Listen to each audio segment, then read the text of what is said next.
Hey, it's Monday, and we're talking about how to get ready to write.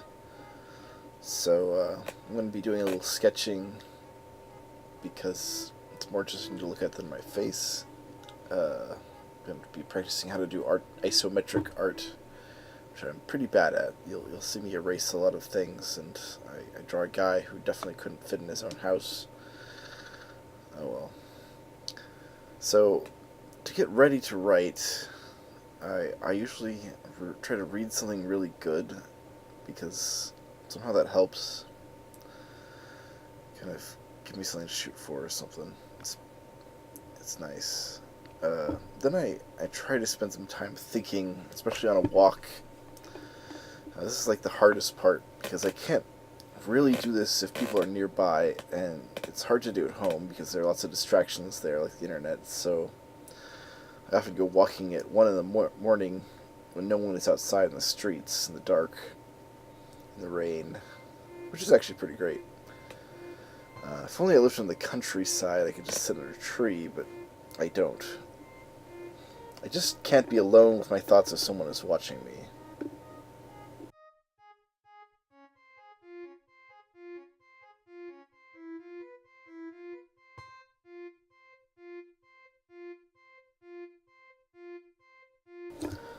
Lydia said one of her fears is to be alone.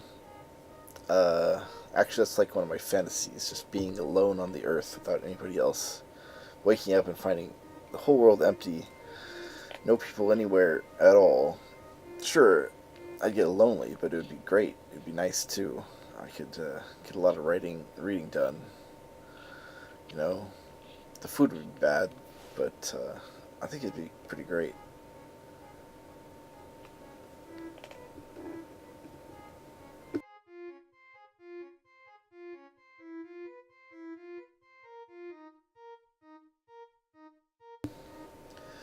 After I'm done being alone and thinking for a while, I try to find some place which is really comfortable. Like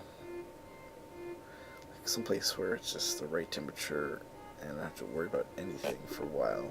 That's very important.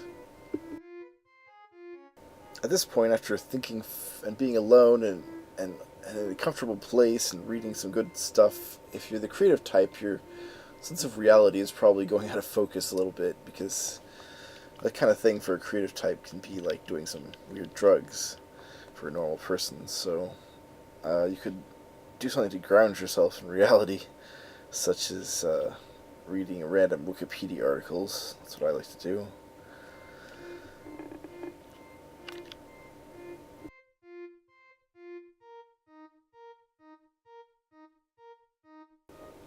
It's kind of nice that there's no right way to figure out how to start writing. It's just different for every person, I think.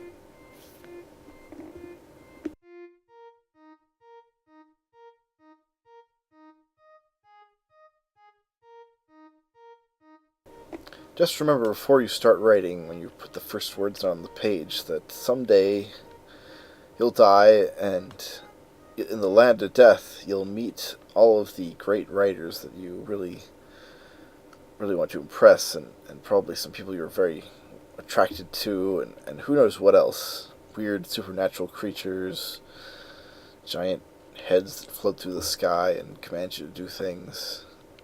And they'll all eventually read your writing, and so you'll want it to be pretty good.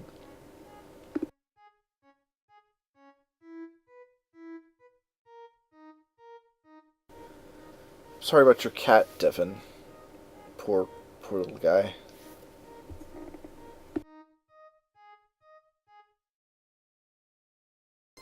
It's interesting how much different Joy and I's styles are. She likes to write with music, sometimes with lyrics, and she doesn't like to write alone. And I'm like kind of the opposite of that. So it's cool that we have our own styles, Joy. Quite interesting.